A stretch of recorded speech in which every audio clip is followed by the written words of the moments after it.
Hey guys, Cam McClellan. Al Lewison. You're not that big. Welcome to today's Wealth WOD. I want to talk today about infrastructure. So infrastructure is a big thing. Talk about that. Yeah, okay, sorry, I wouldn't let him talk about infrastructure the other day, he got the sads with me. When we talk about areas, we've gone through employment generators, we talked about proximity to the CBD. Some of the other ones, we'll just rip through and won't do a full WOD on them. Owner-occupiers, vacancy rates, what else we've got? Quality of housing, making sure people... Well, let's just talk high level. So owner-occupiers versus investors. In any area, guys, you need to make sure there's at least 70% owner-occupiers. Yeah. Cam mentioned the other day in the overview that owner-occupiers, what do? They drive the amenity of the area up. So they bring good community. So they hold up the quality of housing in an area, which obviously maintains the value of your property. yeah. Obviously renters, we make sure people are lined up to rent our property.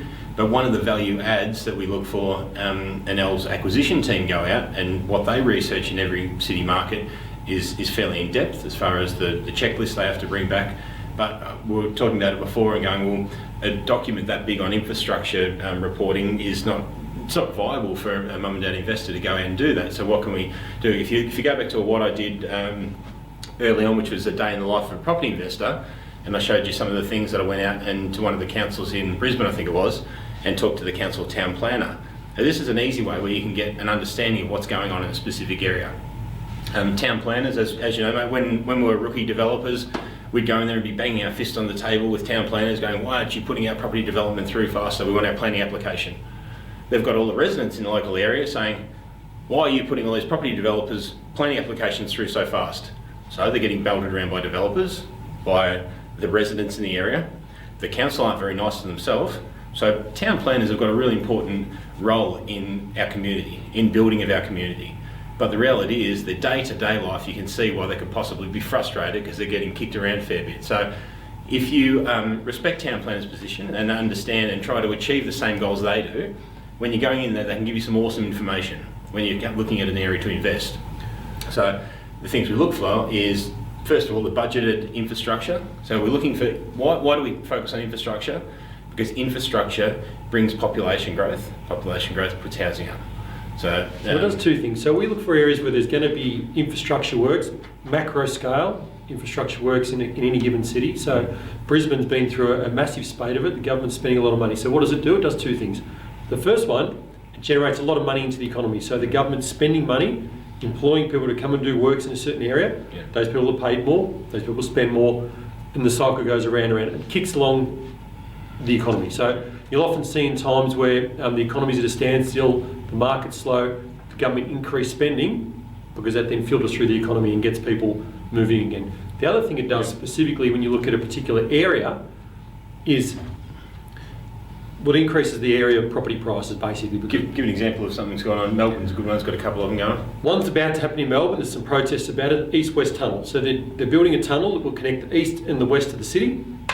Now, some people aren't happy with it, but we look at it, there's opportunity there. So not the specific area right where the tunnel's going, it might go under Carlton type of thing, that's not it.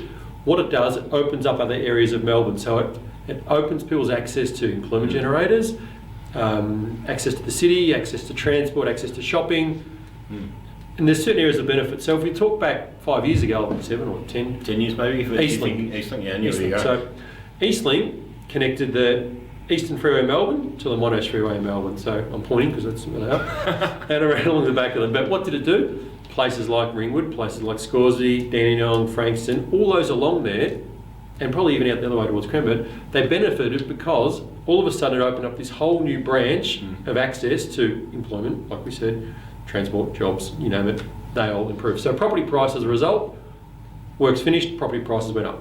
And I think there was a study I read on Eastlink in particular, and there was certain percentages. So once they announced, first of all, the concept of Eastlink itself, prices jumped a bit.